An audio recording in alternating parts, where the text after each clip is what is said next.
et aujourd'hui la Commission électorale nationale indépendante va relever un défi de plus. La cérémonie de ce jour revêt une importance particulière, car les électeurs congolais, pour la première fois, sont appelés à se choisir leurs conseillers communaux. Les dernières élections du genre remontent à 1987, sous la Deuxième République ayant plus de 30 ans. Nous voulons que cette fois-ci, les élections en RDC soient une célébration de la démocratie.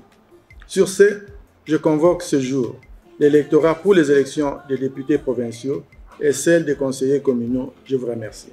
Pour ce faire, le président de la centrale électorale a exhorté les femmes et les jeunes à ne plus rester des spectateurs en devenant plutôt des acteurs à part entière. Ce 20 décembre 2023 va marquer un tournant historique car cette date va mettre fin à l'ère des bourgmestres et vice-bourgmestres nommés. Ces élections vont créer un espace au sein duquel vous pourrez développer votre savoir-être et savoir-faire politique.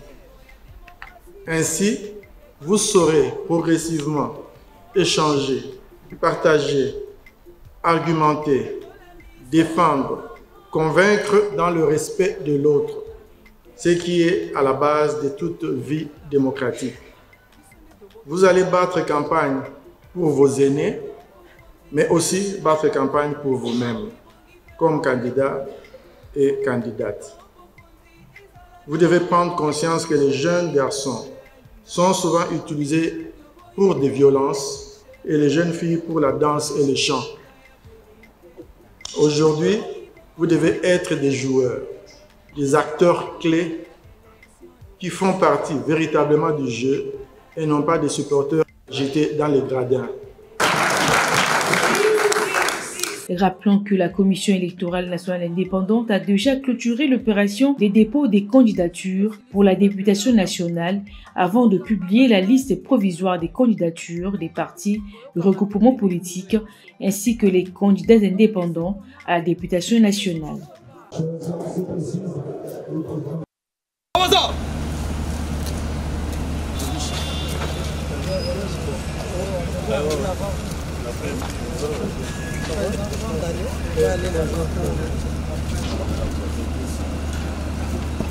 Début. C'est tout pas.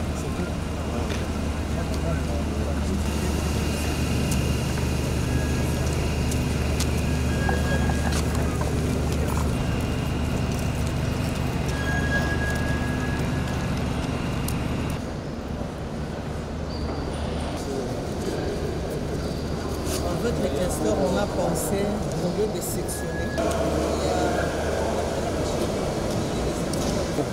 un robot, quand il prend un matériel, le robot il peut lire, il scanne l'étiquette, il lit l'étiquette et il sait où placer sur les étagères. Questionner, il y a combien de matériel ici pour nous donner. Alors on a pensé faire ça au standard international.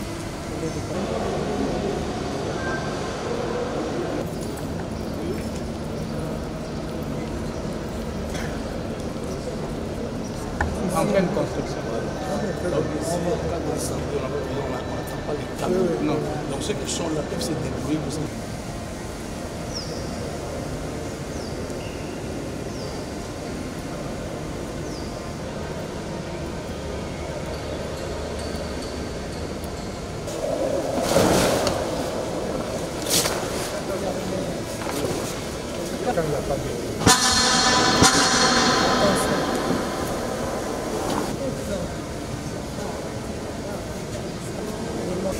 Ferme les instructions.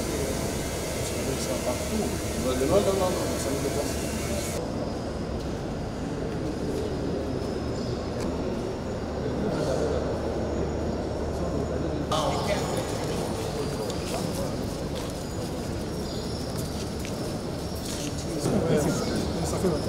Ça fait longtemps que ça a Paris.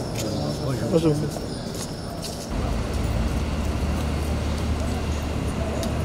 Oh, nduki te munduki ndi na boya.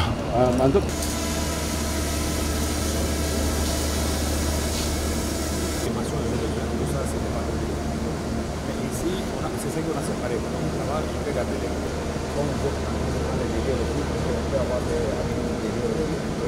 a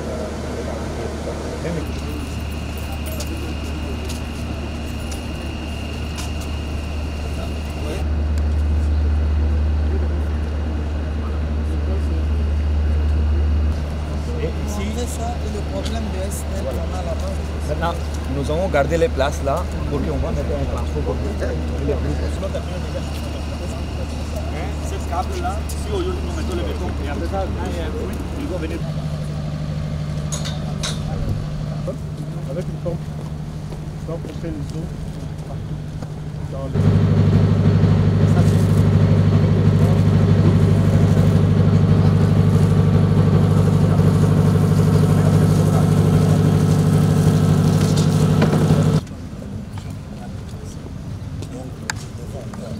Là où il y a un jaune, j'ai maintenant de racheter. C'est ça. De racheter quelque chose ici. Oui, oui. Un couloir. C'est ça.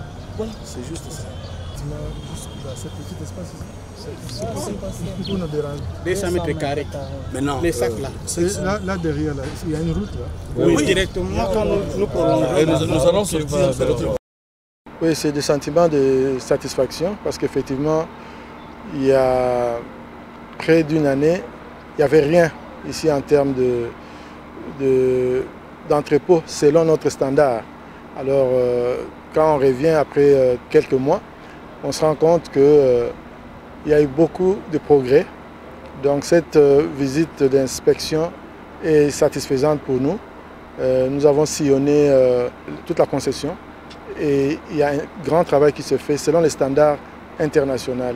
Et ça, c'est important. Vous savez, c'est ici que nous allons entreposer l'essentiel de nos équipements, non seulement pour Kinshasa, mais aussi pour distribuer ailleurs. Alors il fallait qu'on soit sûr que sur le plan des infrastructures, nous les avons. Et évidemment, il faut toujours penser aussi à la sécurité et en termes de protection de ce que nous avons, la réaction face, par exemple, à des incendies et des choses comme ça. Je pense que le travail est de grande qualité et comme je l'ai dit, selon les standards internationaux.